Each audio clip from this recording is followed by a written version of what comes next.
Bonjour, je suis la conteuse des 1001 nuits. La dernière fois, nous avions laissé le troisième vieillard qui était en train de raconter son histoire, l'histoire de la mule au démon. Le démon s'est émerveillé de cette histoire qu'il a trouvée extraordinaire et il a accepté de racheter la troisième part de la vie du marchand. Et ainsi, il l'a laissé repartir. Le marchand a été tellement heureux. Il est allé vers les vieillards pour les remercier. Et les trois vieillards l'ont félicité. Puis, chacun d'eux est rentré chez lui. Mais, déclara Scheherazade au sultan, j'ai une autre histoire qui est tout aussi étonnante. Il s'agit du conte du pêcheur et du démon. Il était une fois un vieux pêcheur. Il était marié, il avait 3 enfants et il était très très pauvre. Tous les jours, il se rendait au bord de la mer pour jeter son filet. Il faisait cela 4 fois dans la journée, pas une fois de plus. Un jour, comme tous les autres jours, il s'avança dans la mer et il y jeta son filet. Au bout de quelques instants, il voulut le retirer, mais il le trouvait extrêmement lourd. Il tirait, mais il n'y arrivait pas. Alors il a accroché son filet à un piquet, il s'est déshabillé et il a plongé dans la mer pour essayer de sortir son filet. Il tira, il poussa, il s'accrocha et il réussit à sortir le filet. Il était très heureux en tirant le filet, car il pensait avoir pêché un très gros poisson. Mais lorsqu'il regarda ce qu'il y avait dans le filet, il fut extrêmement déçu. Il s'agissait d'une carcasse d'un âne mort. Il se lamenta, mais qu'est-ce que j'ai fait à Dieu pour qu'il me fasse faire une pêche aussi horrible? Il dégagea l'âne, il nettoya son filet, il pria Dieu pour faire une meilleure pêche, et il le relança. Quelques instants après, son filet était encore plus lourd que la fois précédente. Ah, cette fois, il allait pêcher un énorme poisson. Alors il tira, mais il n'y arrivait pas plus que la dernière fois. Alors à nouveau, il l'accrocha à un piquet, il se déshabilla, il plongea, et il retira son filet.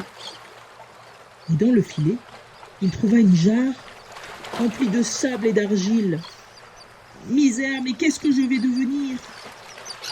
Alors notre pêcheur, pour la 3e fois, nettoya son filet, puis le relança dans la mer. Une nouvelle fois, le filet était très lourd. Une nouvelle fois, il plongea pour le sortir. Et cette fois-ci, il trouva des tessons, des peaux cassées, des morceaux de verre. « Mon Dieu, mais tu sais que je ne lance que 4 fois par jour mon filet. Cela va donc être la dernière. Rends-moi la mer favorable, s'il te plaît, comme tu l'as fait pour Moïse. » Il recommença donc à lancer son filet. Mais son filet était tout emmêlé. Il s'est coincé au fond. Notre pauvre pêcheur gémit et pour la 4e fois plongea dans la mer. Cette fois-ci, lorsqu'il sortit le filet, il découvrit un flacon de cuivre jaune qui était scellé de plomb. Oh, quelle joie! Enfin quelque chose d'intéressant, il allait pouvoir le vendre. Il allait pouvoir en tirer au moins 10 dinars et s'acheter du blé. Mais cependant, c'était extrêmement lourd. Il fallait qu'il l'ouvrît. Alors il prit son couteau pour desceller le plomb. Il retourna la jarre et ce fut de la fumée qui en sortit. Le pêcheur était stupéfait. La fumée prit la forme d'un démon immense. Sa tête touchait le ciel et ses pieds touchaient le sol. Ses mains étaient semblables à des fourches, ses oreilles à des boucliers. Sa bouche était-elle une caverne? Ses dents étaient des rochers pointus, son nez une jarre, ses narines des trompes, ses yeux des flambeaux. Sa crinière était toute emmêlée. Quel monstre! Le pêcheur était terrorisé. Alors le démon prit la parole.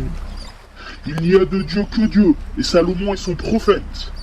Ô envoyé de Dieu, pardonne-moi, ne me tue pas, je ne te désobéirai plus. Le pêcheur était extrêmement étonné. Mais qu'est-ce que tu me racontes? Salomon est mort depuis au moins 1800 ans. Mais qu'est-ce que c'est que cette histoire? Et pourquoi étais-tu enfermé dans ce flacon? Le démon regarda le pêcheur, puis il lui dit: Réjouis-toi, pêcheur. Me réjouir? Mais pourquoi?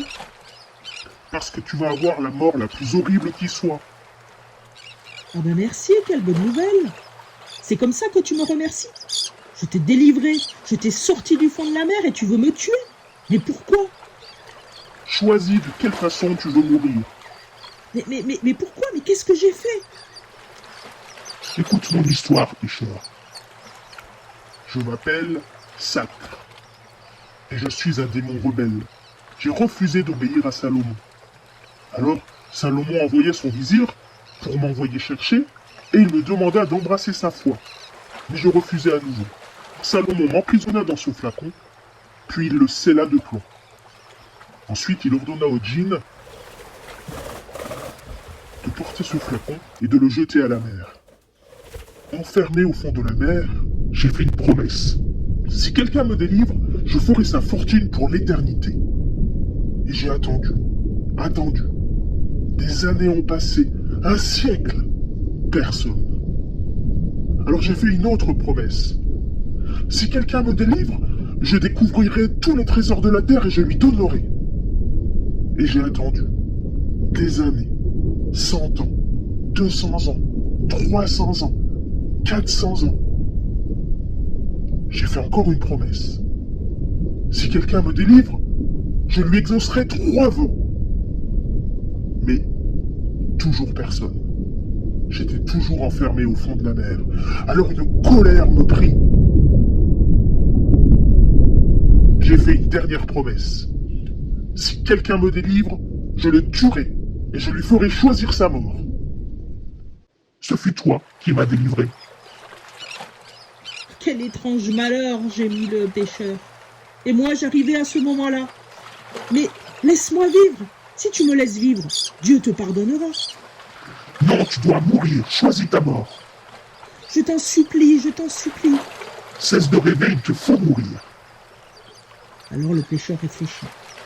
Si je ne peux convaincre ce démon, peut-être que je peux l'avoir par la ruse. Démon, au nom de Dieu, veux-tu répondre à une question que je me pose? Le démon fut troublé par cette invocation de Dieu. Alors, il lui dit: oui, pose ta question, vite. Je me demandais, comment as-tu pu tenir tout entier dans ce flacon, où tu ne peux introduire ni la main ni le pied? Tu ne crois pas que je m'y tenais entier? Je n'y croirai que lorsque je le verrai de mes propres yeux. Mais l'aube venait d'arriver, et Scheherazade se tut. Elle nous racontera la suite de l'histoire la nuit prochaine. Bonne nuit.